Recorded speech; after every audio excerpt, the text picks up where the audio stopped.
కానీ ఆ చదివేది ఆ స్థాయిలో చదివితే, మొన్న నా దగ్గరికి ఒక ఆయన వచ్చారు, పాపం చాలా పెద్ద ఆయన అనమాట, వచ్చి చాలా ఫైనాన్షియల్ ప్రాబ్లమ్స్లో సతమతం అయిపోతున్నారు. అసలు వచ్చి ఆయన చెప్తూ ఏడ్చేశారు. నాకు విని ఎంత బాధేసిందో. అసలు కొడుకులందరూ సెటిల్ అయ్యి ఉన్నారు చక్కగా ఫారెన్లో, కానీ ఈయన చాలా సమస్యలతో సతమతం అవుతున్నారు అనమాట. అది చూసి నాకు బాధేసి, కనకధార స్తోత్రం చదవండి మీరు, ప్రతిరోజు పొద్దున్న సాయంత్రం చదివితే తప్పకుండా తీరుతుంది మీకు ఈ ఫైనాన్షియల్ ప్రాబ్లం అని చెప్పగానే ఆయన అన్నారు, కనకధార స్తోత్రమా, ఇదివరకు ఎవరో చెప్తే 40 రోజులు చదివానండి, ఏం అవ్వలేదు అన్నారు. అంటే నేను ఏమండి, ఇందాక నాతో చెప్తూ ఏడ్చారు కదా మీరు, అలాగా కనకధార స్తోత్రం చదువుతూ అమ్మవారి పటం ముందు కూర్చుని ఒక్కసారైనా ఏడ్చారా అని అడిగితే లేదండి మామూలుగా చదివాను.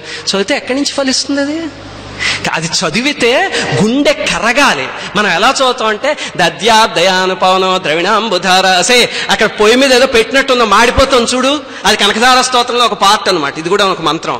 అస్మిన్ నకించన విహంగసి, ఇవి అదొక ఇక్కడ డైపర్ మార్చవే గమ్మునొచ్చి, దుష్కర్మ ఘర్మం అపనీయ చిరా, ఎక్కడి నుంచి పనిచేస్తుంది కనకధార అలా చదివితేను? కనకధార చదివితే గుండె కరగాలి.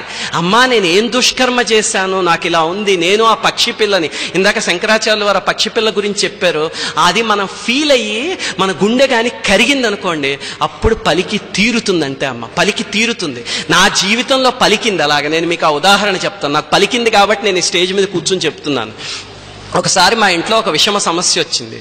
ఏంటంటే నాకు ఒక పాప పుట్టింది. పుట్టాక మా శ్రీమతికి పాపం కడుపులో ఒక పెద్ద కంతులు 2 వచ్చాయి అనమాట. ఆడవాళ్ళు నిజంగా వాళ్ళు పడే కష్టాలు ఒకటి కాదు. వాళ్ళకి ఒకసారి పురుడంటే ఒక పునర్జన్మ అంతే. మన కోసం, మన వంశాన్ని నిలబెట్టడం కోసం చచ్చి మళ్ళీ బతుకుతారు. అందుకే వాకాటి పాండురంగారావు గారు అనే ఆయన విశ్వదర్శనం అనే పుస్తకంలో మాట చెప్తారు, the one who says thanks to his wife and mother is the biggest pool అని. భార్య చేసిన దానికి, తల్లి చేసిన దానికి ఎవడు కృతజ్ఞ, థ్యాంక్స్. మనకి బ్రిటిష్ వాడు 2 దిక్కుమాలిన పదాలు నేర్పించాడు, ఒక థ్యాంక్స్, ఒక సారీ. ఎవడికి ఎంత ద్రోహమైనా చేసేయండి, ఒక సారీ చెప్తే అది పోతుంది. ఎవడు మనకి ఎంత ఉపకారం చేసినా ఒక థ్యాంక్స్ చెప్తే అకౌంట్ క్లోజ్. అంతే. 2 దిక్కుమాలిన పదాలు అవి. ఎవ్వరు భార్యకి కానీ తల్లికి కానీ కృతజ్ఞత చెప్పలేరు అసలు. వాళ్ళకి పురుడు అనేది పునర్జన్మ.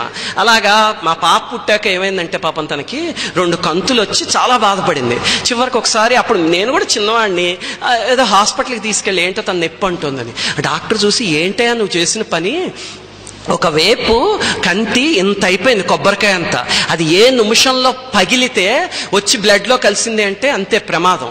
ఇంకొక వైపు కంటి ఇంత ఉంది, ఇప్పటిదాకా ఏం చేస్తున్నావు అసలు, ఆవిడకి నొప్పి అని చెప్తే నువ్వు తీసుకురావాల్సిన బుద్ధి లేదా నీకు అని అడిగి, రేపు పొద్దునే ఆపరేషన్ చేయించాలి అన్నారు.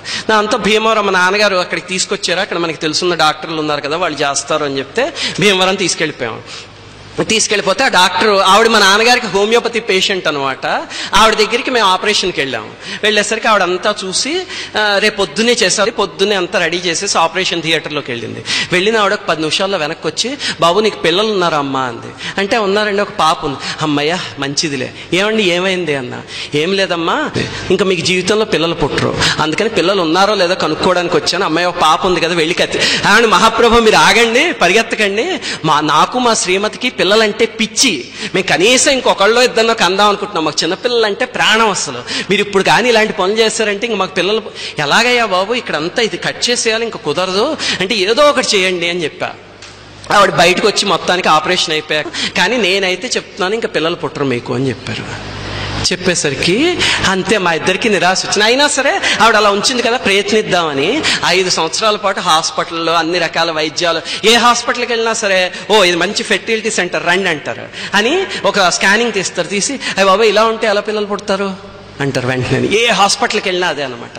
ఒకసారి మా నాన్నగారు బెంగళూరు వచ్చారు.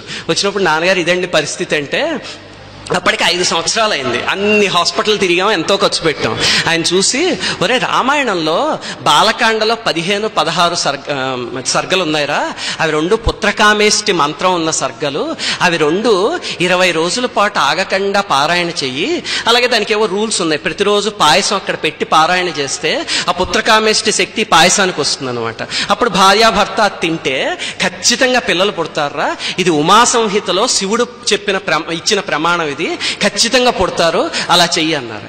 నేను వెంటనే ఏదో కంప్యూటర్ చదువుకుని సాఫ్ట్వేర్ ఉద్యోగం చేస్తున్న వాళ్ళం కదా, ఏదో నాన్నగారు వేదాలు ఇవన్నీ నేర్పించినా ఏంటంటే రామాయణం చదివితే పుట్టేస్తారా, ఇంతమంది డాక్టర్ల దగ్గరికి వెళ్తే పుట్టింది, ఇదిగో ఇవన్నీ చెప్పి అంతా మొత్తం ఒరే రామాయణానికి ఆ శక్తి ఉంది, వెళ్ళి చదువు అన్నారు. అంటే ఏంటి నా వాదించకు, వెళ్ళి చదువు ఫస్ట్ అన్నారు. అంటే ఆయనని ఎలాగైనా డిస్ప్రూవ్ చేయాలంటే ఆయనది చెప్పింది తప్పు అని నిరూపించడానికి కూర్చున్నాను అనమాట. కూర్చుని 20 రోజులు పారాయణ చేయాలి మొదలు పెట్టాం. రోజు సేమ్ ఇందాక నేను చెప్పేది అధ్యాదయ అనుపవనం ద్రవిణాంబధార గుళ్ళు అష్టోత్తరం చదువుతారు, అలాగే చేయడం మొదలెట్టారు రామాయణం పారాయణ. సరిగ్గా 19 రోజులు అయింది. మా నాన్నగారికి ఫోన్ చేసి, నాన్నగారు రేపు పొద్దున్నతో పారాయణ అయిపోతుందండి, పుట్టేస్తున్నారు అంతే, ఇంక రెడీగా ఉండండి అని చెప్పా, వ్యంగ్యంగా అనమాట. అంటే ఆయన సరేరా పూర్తి చెయ్యి, రామానుగ్రహం ఉంటే పుడతారు అన్నారు. 20వ రోజు పొద్దున్న పారాయణ కూర్చుంటున్నాం, సరిగ్గాను ఎవరో బంధువులు చనిపోయారని అశౌచం వచ్చి పారాయణ ఆగిపోయింది. ఏంట్రా ఇది, పారాయణ 20వ రోజు ఆగిపోయింది. సర్లే అని చెప్పి ఇంక మా నాన్నగారికి ఫోన్ చేయలే, మళ్ళీ ఎక్కడ మాట పోతుందో అని చెప్పి పక్కన మళ్ళీ అశౌచం అయిపోయాక పారాయణ మొదలెట్టి ఈసారి ఇంకా పట్టు వదలని విక్రమార్కుల్లా కత్తి తిప్పితే 18వ రోజు అయ్యేసరికి ఏదో అడ్డొచ్చింది, మళ్ళీ పారాయణ ఆగిపోయింది. ఆగిపోతే 3వసారి మళ్ళీ ఆగిపోయింది, 4వసారి 5వసారి. ఇంకప్పుడు చేసేసరికి తెలిసిపోయింది నాకు, ఓరి నాయనో ఈ రామాయణం పారాయణ చేయడం అనేది మన గొప్పతనం అనుకుంటున్నామేమో, అదేమి మన తరం కాదు, రామానుగ్రహం ఉంటే తప్ప అవ్వదు అని. 6వసారి చేసాం, 7వసారి చేసాం, 8వసారి చేసాం. ప్రతిసారి కూడా 16 రోజులు 17 రోజులు 19 రోజులు అవ్వడం, పారాయణ ఆగిపోవడం అంతే. ఇంకా చివరికి 9వసారికి వచ్చేసరికి ఇందాక నేను చెప్పాను చూడండి, ఆ స్థితి వచ్చింది. వచ్చి కరిగిపోయి అసలు రాముల వారి పటం ఉంటుంది మా ఇంట్లో, భద్రాచలం రాముడు అనమాట. ఆయన పటం ముందు కూర్చుని, రామా నాకు పిల్లలు అక్కర్లేదు, పారాయణ ఒక్కటి చేయించు చాలు. అంటే నేను ఎంత అల్పుణ్ణో ఇప్పుడు అర్థమవుతుంది, ఒక పారాయణ కూడా చేయలేకపోతున్నాను నేను, అదొక్కటి చేయించు స్వామి చాలు, పిల్లలు కూడా అక్కర్లేని ఏడ్చి 20వసారి ఆ అనుభూతితో చేశాను. నిజంగా ప్రతిరోజు చదువుతుంటే రామాయణం కళ్ళమట్టి నీళ్ళు వచ్చేవి. నేను ఎంత అల్పుణ్ణి స్వామి, ఎంత పాపం కొండలాగా లేకపోతే పారాయణ కూడా చేయించట్లేదు నా చేత, ఎంత అల్పత్వం నాది అని ప్రతిరోజు ఏడుస్తూ చేసామండి పారాయణ. అప్పుడు 20 రోజులు సరిగ్గా జరిగింది. అది అయిన 10 రోజులకి నా భార్య కడుపుతోంది. సరిగ్గా 10 రోజులు అంటే ఏంటి చూడండి, అది రాముడు కారుణ్యం. అందుకే మా అబ్బాయికి శ్రీరామ్ అని పేరు పెట్టాను. ఇప్పుడు ఇది కోదండరాముడి సన్నిధి, ఇది రామనామ క్షేత్రం అంటే, అందుకని ఇక్కడ కూర్చుని నేను గర్వంగా చెప్పుకుంటున్నాను రాముడి లీల. భండన భీవుడు ఆత్మజన బాంధవుడు ఉజ్వల బాణతూణ కోదండ కళాప్రచండ నిజతాండవ కీర్తికి రామమూర్తికిన్ 2వ సాటి దైవమిక లేడనుచున్ గడకట్టి భేరిక డాండడ డాండ డాండ నినదంబుల జాండము నిండ మత్తవేదండము నెక్కి చాటెదను దాశరథి కరుణాపయోనిధి అంటాడు చూడండి. అలాగా నేను ఒక పెద్ద టవర్ ఎక్కి రాముడి గురించి చెప్పినా సరే ఆ రుణం మాత్రం తీర్చుకోలేను. ఆ మహానుభావుడు అలా తీసుకొచ్చి ఇచ్చాడు. ఇప్పుడు ఇంతకీ ఇదంతా చెప్పొచ్చేది ఎందుకంటే, ఆ బాధతో చదివామనుకోండి, ఆర్తితో చదివామనుకోండి, పలికి తీరుతుంది. మనకి పలకలేదు అంటే స్తోత్రంలో శక్తి లేదని కాదు, మనలో ఆర్తి లేదని అర్థం. ఇక్కడి నుంచి పిలికితే ఖచ్చితంగా పలుకుతాడండి. ఎందుకంటే అక్కడ రాముడు అంటే నాన్న, సీత అంటే అమ్మ. పిల్లలు ఏడుస్తుంటే వాళ్ళు చూస్తూ కూర్చుంటారా చెప్పండి? కానీ వాళ్ళని కదిలించే